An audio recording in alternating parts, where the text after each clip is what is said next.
Bonjour à tous, on commence par ce clap de fin amer à Montfleur. La préfecture du Jura vient d'accepter la démission du maire Jean-Claude Nevers à seulement 6 semaines des municipales. Épuisé par un climat de violence répétée, l'élu jette l'éponge après 10 ans de mandat. C'est Sylvain Tuani qui a été nommé maire par intérim par les services de l'État. Il aura la lourde tâche de gérer les affaires courantes et d'organiser le scrutin de mars prochain.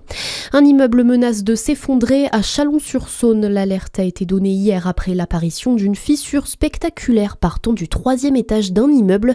Fissure qui menace les bâtiments mitoyens dans sa chute. 5 personnes ainsi que le personnel d'un restaurant voisin ont été évacués en urgence. Ils ne pourront pas retrouver leur domicile avant plusieurs semaines.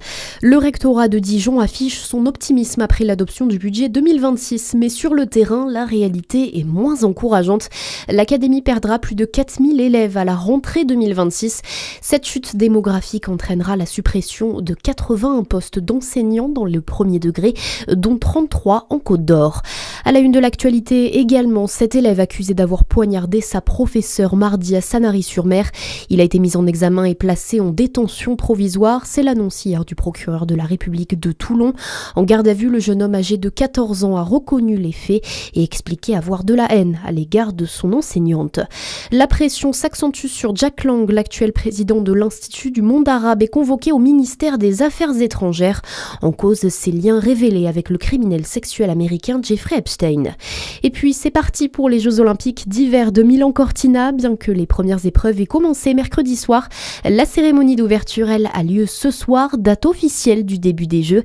Et parmi la délégation française qui se rend en Italie, ils sont 8 issus du massif du Jura, répartis sur 4 disciplines.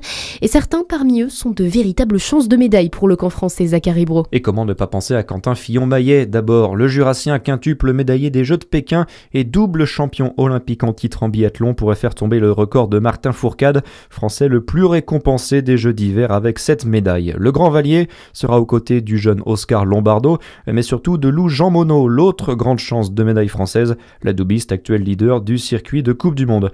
Il y aura aussi 3 francs-comtois en combiné nordique, Marco Hennis, Maël Tirode et Laurent Bulthaler, qui participent sûrement à ces derniers Jeux. Enfin, Joséphine Panier tentera de s'envoler haut en saut à ski pendant que son homonyme Chloé Panier sera engagée en ski de fond. On retrouvera Quentin Fillon-Maillet et Lou Jean Monod dimanche pour l'épreuve de biathlon. À noter qu'une fan zone est installée à la Grand Vallière sur l'initiative du ski club de Grandvaux. Les supporters sont attendus sur place à partir du 10 février à 9h, donc mardi prochain, pour supporter Quentin Fillon-Maillet, mais aussi toute la délégation tricolore.